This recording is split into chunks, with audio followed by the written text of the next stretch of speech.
இங்க சுந்தரன்றவரோட ஒய்ஃப்க்கு ஒரே பிரசவத்துல 2 குழந்தைங்க பிறக்குது. அந்த 2 குழந்தையுமே அவங்க அப்பா ரொம்பவும் பாசமா வளர்க்கறாரு. குழந்தைங்க வளர வளர பார்த்தா அந்த பெண் குழந்தை மட்டும் நல்லா ஹைட்டா வளர்ந்துடுறா.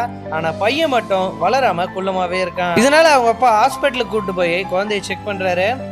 அந்த டாக்டரும் உங்க பையன் 3 அடிக்கு மேல வளர மாட்டான் அப்படின்னு சொல்லிட்டு சொல்லிடுறாரு. அதெல்லாம் அவங்க அப்பா பெருசா எதுவும் எடுத்துக்காம மதியன்ற அவங்க அக்கா கிட்ட தம்பியை நல்லா பாத்துக்க அப்படின்னு சொல்லிட்டு சொல்றாரு. ஸ்கூல்ல மாறனை போட்டு பாடி ஷேமிங் பண்ணிட்டு இருக்காங்க.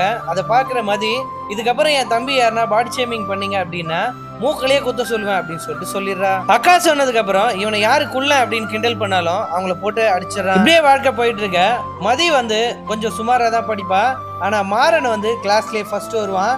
இவன் என்னதான் கிளாஸ்லயே ஃபர்ஸ்ட் வந்தாலும் கிளாஸ் டீச்சர் கடுகு சிறுத்தாலும் காரம் குறையாது அப்படின்னு சொல்லுவாங்க. என்னதான் நம்மள அந்த டீச்சர் பாராட்டினாலும் நம்மளோட உயரத்தை வச்சு கிண்டல் பண்றாங்க அப்படின்னு சொல்லிட்டு அவனும் ரொம்ப வருத்தப்படுவான். இவங்க 2 பேருமே ஸ்கூல் முடிச்சுட்டு வேற வேற காலேஜ் போய் ஜாயின் பண்ணிடுறாங்க. மாறன் கிட்ட ஒரு பொண்ணு ஃப்ரெண்ட்லியா பழக ஆரம்பிக்கிறா. ஒரு கட்டத்துக்கு மேல அந்த பொண்ணு மாறனை லவ் பண்ண ஆரம்பிச்சிடறா. மதிக்கு போன் தேவைப்படுது அப்படின்றதுனால அவங்க அப்பா மதிக்கு போன் வாங்கி தராரு. அதுல இருந்து மதியோட ஆக்டிவிட்டிஸும் கொஞ்சம் மாற ஆரம்பிக்குது. அப்பதான் அவங்க ஊருக்குள்ள மர்மமான முறையில அவங்க ஊர் எம்எல்ஏவை வெட்டி கொண்டுட்டாங்க அப்படின்றது அவங்களுக்கு தெரிய வருது. எந்த ஒரு க்ளூவும் கிடைக்காம போலீஸ் எல்லாம் முழிச்சிட்டு இருக்கும் போது மாறனோட அப்பாக்கு அந்த எம்எல்ஏ ரொம்ப தெரிஞ்சவர் அப்படின்றதுனால மாறனும் அந்த கேஸை இறங்கி தனியா விசாரிக்க ஆரம்பிக்கிறான். இவன் கேதர் பண்ண இன்ஃபர்மேஷன் எல்லாத்தையுமே அந்த ஏரியா இன்ஸ்பெக்டர் கிட்ட எடுத்துன்னு போயிட்டு, சார் இந்த மாதிரி விஷயத்தெல்லாம் நான் கண்டுபிடிச்சிருக்கேன் அப்படின்னு சொல்றான். எம்எல்ஏ கொலை பண்ணும்போது மட்டும் அந்த நேரம் பார்த்து கரெக்டா கரண்ட் ஆஃப் ஆயிருக்கும்.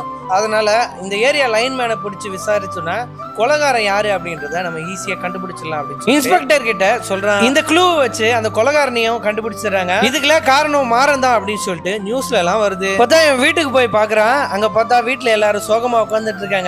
இவங்க அக்கா லெட்டர் எழுதி அவ படிச்ச காலேஜ் ப்ரொஃபசர் கூடயே ஓடி போயிட்டா அப்படின்னு சொல்லிட்டு தெரிய வருது. இது மாறனால நம்பவே முடியல. இதனால மன உளைச்சல்ல இருந்த அவங்க அப்பா அம்மா அன்னைக்கு நைட்டு தூக்கு போட்டுக்கிறாங்க. இதை பார்த்த மாறனும் அவங்கள காப்பாற்ற முயற்சி பண்றான். இவங்க குள்ளமா இருக்கிறதுனால அவங்கள காப்பாற்ற முடியாம அவங்க 2 பேரும் இறந்தே போயிடுறாங்க.